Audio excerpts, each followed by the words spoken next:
Now, as a lot of you know, usually I review maybe frightening flicks for Spooktacular October, but there were some I didn't get to see, but I managed to make up for lost time and watch them on streaming services. As I recently watched the recent hit film Smile on Paramount Plus. But is it is this recent hit worthy of scaring a smile or two for you people who like scary movies? Or is it just going to leave you with a complete frown? Find out right now in this spoiler free review. Big D's Entertainment Rankings and Reviews.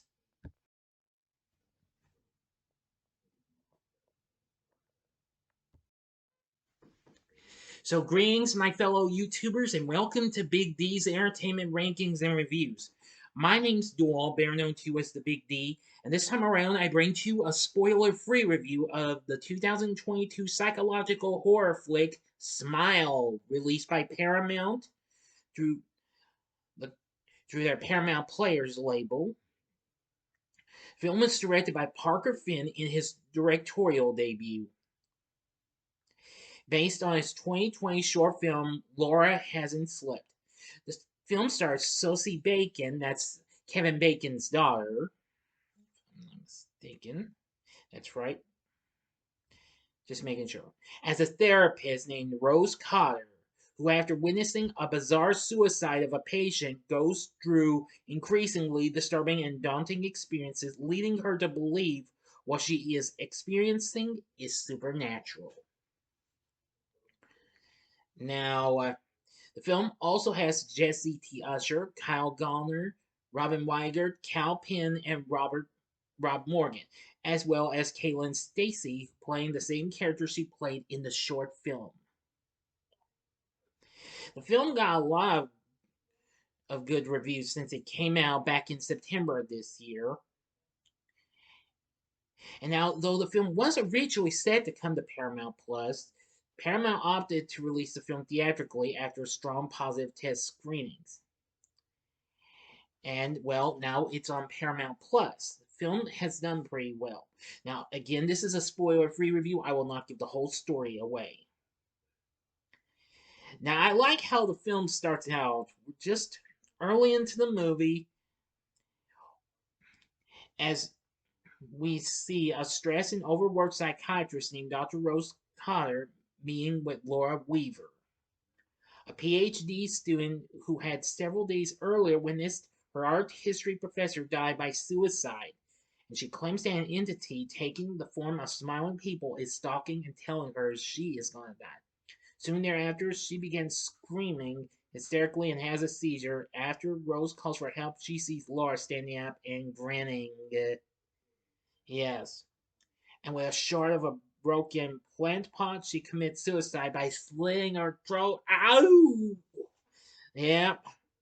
We were only like maybe 5 minutes, almost maybe 5 or a few more minutes into this movie, and it's already starting to be shocking.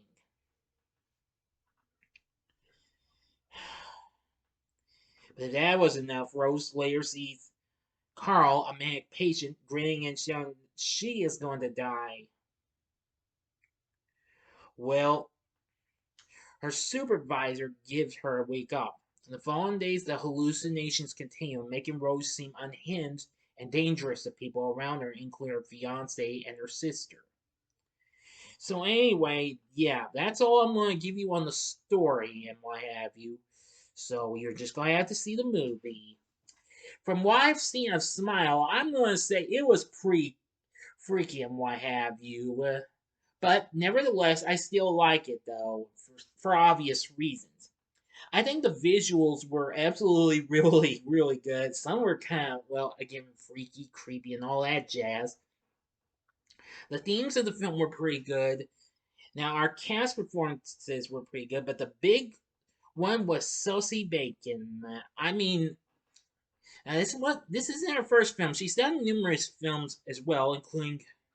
Hang on just a second. Including a film that was directed by her dad. Jessie T. Usher plays Rose's fiance, Trevor. Kyle Gallner plays Joel, a police detective and Rose's ex-boyfriend. Robin Weigert plays Dr. Madeline Northcott, Rose's therapist. And as I mentioned, Caitlin Stacy plays Laura Weaver. That's right, like just like in the short film, Laura hasn't slept. Kal Penn, who you mostly know him from the Harold and Kumar films, plays Rose's boss, Dr. Morgan Desai. And Rob Morgan plays Robert Talley, the only person who did not die after witnessing one of the suicides, and is currently in prison. So anyway, yeah, the cast was absolutely good. The score from Cristobal Tapia de Veer was really good too. But again, I gotta give credit to what I've seen in the film. Some of it was kind of odd and what have you, but even though this was a first time watch, I still gotta give it kind of a. I'm kind of mostly to a well, more good like to one to this and stuff like that. I've seen numerous other psychological horror films and what have you, but this one just kind of hit big. I mean, maybe aside from other films I've seen, like The Ring or The Grudge, or, well, maybe some other films, this one comes in right behind. So, anyway, the film so far has gone to make 214 million worldwide. Anyway, the film really opened big, and let's see. It was number one and was a number one for 2 weeks at the box office. But still, and it stayed there on top until it was destroyed by Halloween Ends in its third weekend. But it still, however, continued to go well. And so far, it has become the highest grossing R rated horror film worldwide during the pandemic. Yeah. But anyway, Smile is definitely worth looking into for anybody who's into psychological horror films. It didn't really scare me, but it just kind of freaked me out in some parts. But nevertheless, I still think it was pretty good in a way. So I think you should see it. If it's still playing at your theater, you could check it out. But the film is currently playing on Paramount Plus, so you can check it out there. So for my score, I'm gonna give Smile 3.5 stars. On a scale of 1 to 10, I'm gonna give it a 7.5. Now don't get me now try not to hate me, but I do think this was pretty scary in ways. But again, this was only after a first time watch, so bear with me, folks. So, what did you think of Smile? Let me know in the comments section below. If you like this video, click the like button, subscribe, and be a part of the Big D Nation. Join me next time when I bring to you a review of the classic 87 comedy 3 Men and a Baby. Thanks for watching, and if you like this, check out my reviews for these other psychological horror type films. In the upper left-hand corner is my review of one of the films I was just talking about, The Ring from 2002, or if you want some, well, maybe something that might not be psychological but supernatural, maybe, go to the upper right hand corner and see my review of the original Poltergeist from 1982, or go to the bottom left hand corner and see my spoiler free review of Halloween Ends. And the bottom right hand corner is the button you can click to subscribe. If you like rankings and reviews on movies, TV, music, video games, etc., then I'm your guy.